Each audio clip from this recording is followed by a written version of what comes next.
welcome Palisades Pumas. I want to introduce everyone here from left to right. We've got senior linebacker Drew Drakeford, Elijah Batchelor, senior defensive back. Over to the right of Coach Simmons, we have Hudson Nolden, junior tight end. Then Mitchell Landrum, a senior receiver. And then on the end, we've got Nolan Jefferson, who is a senior offensive lineman. Coach, I'll throw it out to you, kind of similar question I've thrown to some of these other guys. Just give me your feel for the team, how your summer's gone, your overall impressions of the team, and just general expectations for the season. Well, I'm excited. Obviously, coming off a winning season, you want to use that as a launch pad moving forward. Similar to Valentine Ridge, we're still a new program. We haven't been around that long. So our success last year was like, monumental for our program's growth, because it now gives confidence to what we're doing every day, right? I think every kid is always going to follow or do what their coach asks them to, but now when you get to see the reward behind what you're doing, it kind of hits a little bit different. So very, very excited with this group. All these guys I have up here are actually 4-year program guys. Many of them are 3+ years playing varsity. So this is a very, very experienced group.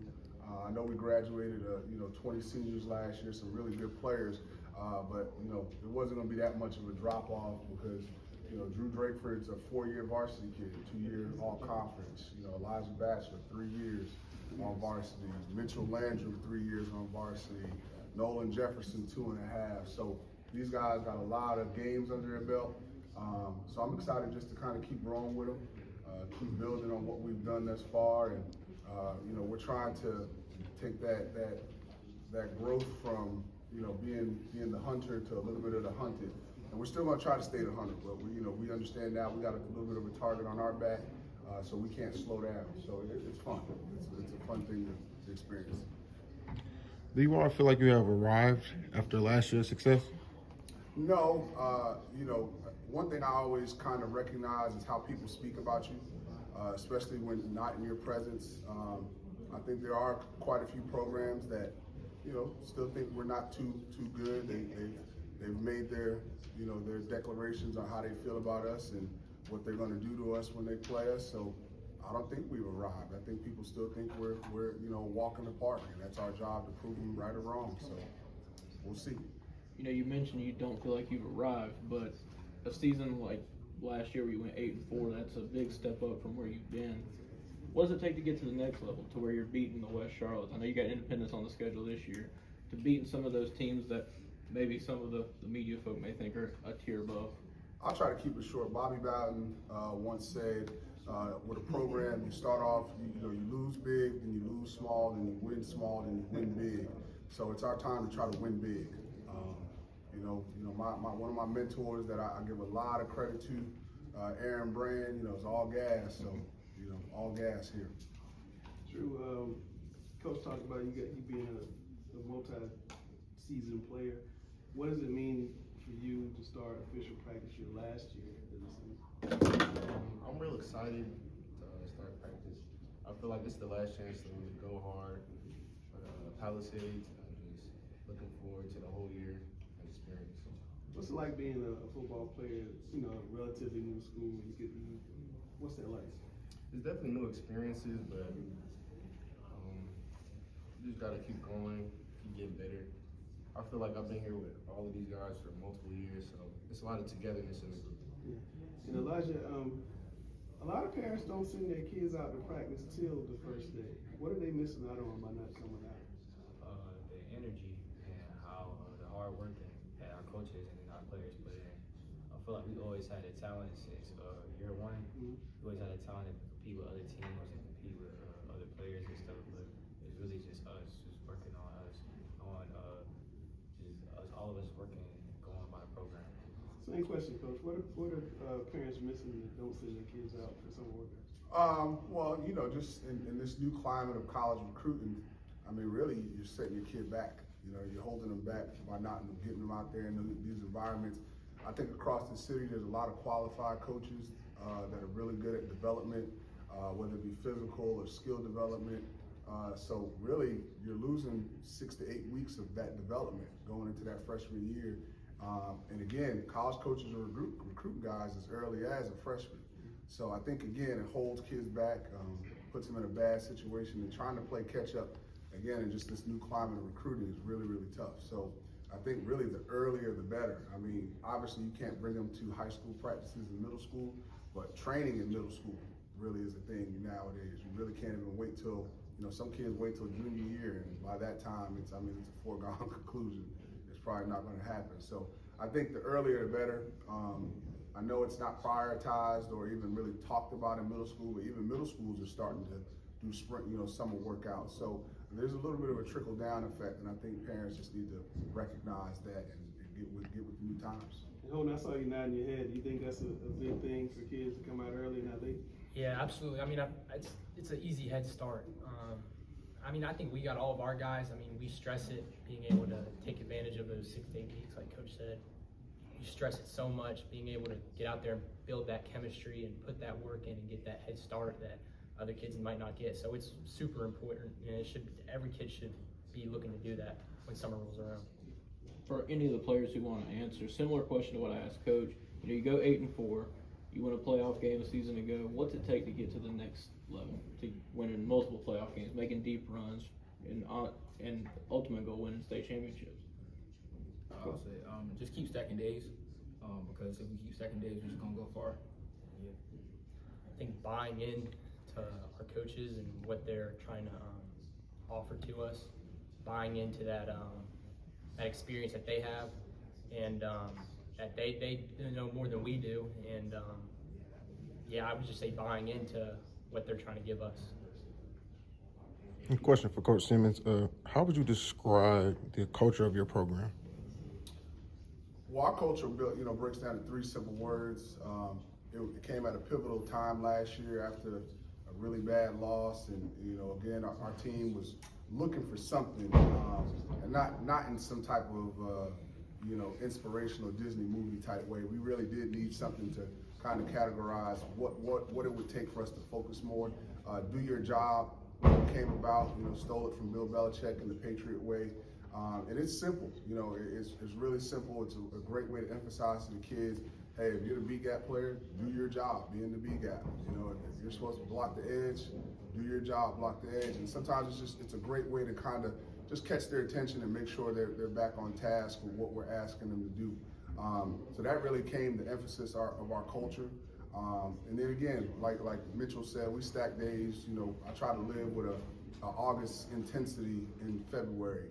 I don't wait till this time of the year to try to live like that. So again, we just try to put together our days and focus on the kids doing their job. A question for Elijah. You take a look at the schedule. Any matchups you may be excited about? I'm really, really excited to play against Independence. I know they're a big-time team in the city, but that's the competition we're looking for. Elaborate a little bit on that. Independence, they got some really talented receivers, new quarterback. As a DB, how excited do you get for a challenge like that, knowing they've got some playmakers? Well, it's a chance for me to compete and show my opportunity and all the work I put in against other highly talented players across the city. All right. Coach, Coach, you're not the defending conference champs of this league, but you are a conference champ. How do you keep the guys from being complacent, or how do you keep these guys from being complacent and not taking the stuff back this year? I think other people do it for us. You know what I mean? Like, again, other kids and other schools and other programs are, they sometimes say, hey, you guys aren't really that good, or we had a couple schools say how much they're gonna beat us by. Other schools say they're gonna win the conference. So other people really doing it for us in terms of motivation. But again, we're focused on us. We allow a little bit of outside noise because you do want to pay attention to how people feel about you. But we're just worried about us every day. Again, you can't focus on doing your job if you're worried about everybody else. So we really just focus on doing our job. I do think we have a collection of really talented players, some really experienced players. So as long as we do our job, I think we'll be fine. What's the strength of the team? Our trenches. We go about 10 deep on our D-line. Our O-line has great size. I think Nolan Jefferson down here to my left is a top 10 player in the city. regardless of talent or regardless of position or size. I really do think he's a top 10 player in the city. He's competed in every O-line competition you can think of, and he's been at the top. So I think when you got guys that talented in the trenches, that's December football. November, December football is trenches. It ain't the skill guys anymore. So again, I feel so confident in those guys. I think we'll be okay. You mentioned 10 deep on the defensive line. You run a 4-3 or 3-4? You gotta come watch a game, bro. I'm sorry. No, I mean we're multiple. Okay. Again, we're always gonna tailor to our talent. Just 10 deep, that's a lot as well. Again, in high school, some teams play 3-4 guys all game. All right, that's a lot for a high school kid to play, 50 plus snaps. So our goal is to kind of get kids to play right around 20 to 25 snaps and be able to play fresh all day. And we have a high expectation for every kid in that group. So when they go in, we don't expect any type of drop off. So I think it's a great benefit to have. Let me ask you one more question. I was at the Greensboro Page playoff game, and it was just a rock fight in the first half. What did you guys learn from that you can kind of just build off of? Well, it was more so. Actually, we learned that lesson early in the year when we played South Met. So the year before we played South Met at South Met, we were down at half, and we just kind of crumbled as the game went on. And then this year again, down at half.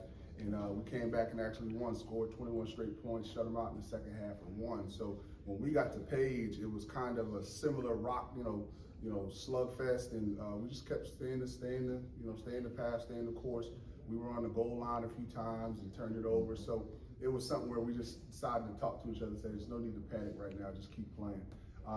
And then to go back to even what your question was earlier, when we look at this right here, last year, I think you guys asked us maybe 1 or 2 questions, right? We came up and we got 0 questions. So like I said earlier, sometimes you receive disrespect without ever being disrespected. You understand it. So again, I thank you guys for asking us more questions this year. But like I said, we hear what our peers are saying, so we paying attention. Trust me. No, you're not in your head. You can feel disrespected, bro. Yeah. Every single day. Every single day from the moment I walk in the building, I feel that disrespect. They doubt me because of my size. They doubt the team because of our inexperience. But I tell you this, we come on the field, we work hard every day, and we ready to hit, we ready to play football. This question's for everybody. What do you guys think the biggest challenge is heading into this season? I'll answer. I feel like just replacing some of the graduating guys. I feel like we got the talent to do so, but just the way they play with a lot of physicality and a lot of discipline, I feel like that'll be hard to replace, but I feel like we got the talent to do so. And just proving that, last year just wasn't luck. You know what I mean? You got to do it over and over and over and over again, to really be considered a winner, right? Just doing it once doesn't really make you a winner. It means you won, but doesn't make you a winner. So we're trying to be winners this time. More questions? That ship is heavy.